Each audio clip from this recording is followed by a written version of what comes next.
individual interviews. Let's start with you, Professor Van Sertima. Yes, there are one or two things that I want to raise. First of all, there's a different kind of Holocaust which is even more terrifying than the destruction of people. Often death can be merciful. There's a nuclear bombing of the African brain. That kind of Holocaust, the mental Holocaust that occurred, whereby many Africans who were colonized were actually had their African character almost zapped away from them and something else planted upon their brains. Which was? Which is a kind of duplication of the European. They were turned into European duplicates. I could say that at the time I was 24, with the exception of an interval during our upheaval and the death of my father, I was a European duplicate. I was a British duplicate. Everything that the British wanted me to think, I could enter their brain. Every reflex, every attitude, every prejudice that was native to the British Empire was in my brain. And it occupied at least 95% of my brain. It is only in later years, as one became aware of African civilizations and American civilizations, that this began to fall away. Did you love England at that time? Tremendously. I would celebrate. I mean, like now, for example, suppose I was still in the British Empire, which no longer exists except in the mind of the British, and the Falkland Islands thing was going on. I would be waiting patiently every moment to see an Argentine ship go down. This is the kind of loyalty, allegiance to the enslaver that became part of our inheritance. You sang God Save the Queen. Not only sang God Save the Queen, I felt proud that I was in an empire which was able to put everybody in their right place, including the Americans. I was very upset when I read that Americans had broken away from British rule. This is the kind of training we were given. Not a single book on Africa did I see before I was 20, not a single book. So we're talking about the evils of the colonization of the mind as well as of land. Let me ask you this, Professor Ben. Were you, like Professor Van Sertima, raised with another awareness and another religious loyalty and national loyalty? Yes. Where were you raised? I was raised in the Hebrew religion. What nation? I grew up in Puerto Rico and the Virgin Islands. And I was raised, therefore, in American territory. But the same colonialism.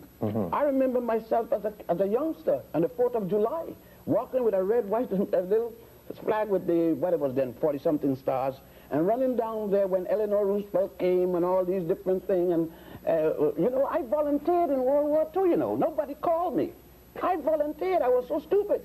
I went and volunteered, went to Panama, to a segregated army where I couldn't go on the bus with the American people, and in Panama I went to Panamanians. I could go among. I came to Newport News, Virginia in the service and couldn't go on the ferry. They had a line called the nigger officers and the white officers. That happened to me. And do you know it was a German soldier that I was guarding, officer, that asked me, nigger, he says, exact word he said to me, nigger officer, do you know that when this is over, I'm coming to America and be your boss?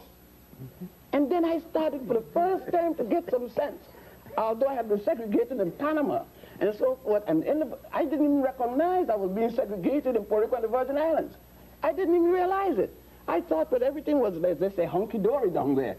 But, you know, because of what he said. Hunky-dory. H-U-N-K-Y. That was the expression. Right. That means real good. And I was a perfect fool and didn't know it. I used the term Negro then. Colored was a big thing, you know. And Africa was not on your lips. What are you talking about, Africa? Man, Africa is what Tarzan and Jane was, and, you know, the Humphrey Bogart. I used to go to see John Wayne and Tom Mix and Roddy Reagan and all of them shooting up the indigenous people. And I used to say, hey, there's a savage coming. Shoot them, Tom Mix. And then with the African, I'd say, oh, look at them savage. Tarzan is coming. And I'm hoping for Tarzan. And Tarzan hollering, Ungawa. And one thing, I didn't know that Ungawa meant doo-doo. Because every time Tarzan said Ungawa, and when I found out that Ungawa meant doo-doo, I said, Ungawa Tarzan. I used to have fun then. But you wouldn't believe that this person, because what I know wasn't taught to me in school, I look back and sometimes and say, how in the world did I come this far from where I was? You talk about miracles, that's a miracle. Tell me about your upbringing, John. No, I had suspicion from the beginning. I feel that we have to realize that when we speak of blackness, blackness must stand for excellence as it did in early Africa. Where black, for example, among the Egyptians was the color of divinity. We must not assume, however, that merely because someone is white or European, that they are monstrous because the Western European exploitation. We must not use this simply as a crutch. We have to see it in a certain perspective. It must not be considered as innate to the European, because if it is innate, there can be no change. We have to believe in the capacity for change in the world. The black man is in a terrifying situation. Largely, this is due to the European exploitation into those centuries of history. But if we are to come out of that, we have to change our consciousness as well as the consciousness of those who have enchained us. So we have to change our evaluation of our own blackness as well as our evaluation of whiteness. Yes. What I say to my students is that we have to find that compass that we can use to locate ourselves on the map of human geography. And we must find that clock that tells us our special time of day. We must know what history is supposed to do for you. History has the function of your watch. It divides up time and tells you where you are and gives you a general idea how much time you have to get where you still have to go. History is a kind of a guide and a stimulant. And no matter what you're going to study, even engineering, you need a sense of definition of yourself and relationship to history and how your people related to the history of the world. So history is the bottom line. Yes, and we need to stop thinking of ourselves as a minority, because between the Caribbean islands and Brazil and the United States and in Africa itself, we are the third, if not the second largest ethnic group on the face of the earth.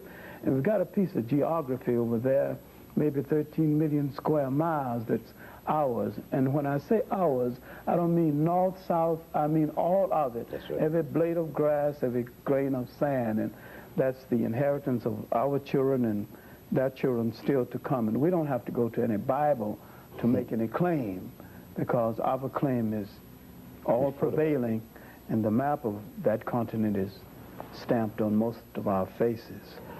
Let's go to our bibliography list, full screen, and for our viewers. At Kelty and In the Matter of Color by A. Leon Higginbottom, Jr. Professor Clarke recommends you read How Europe Underdeveloped Africa by Walter Rodney, Stolen Legacy by George G.M. James. And Professor Van Sertima recommends you read his Journal of African Civilizations, Volumes 1, 2, and 3, and African Counts by Claudia Zaslavsky.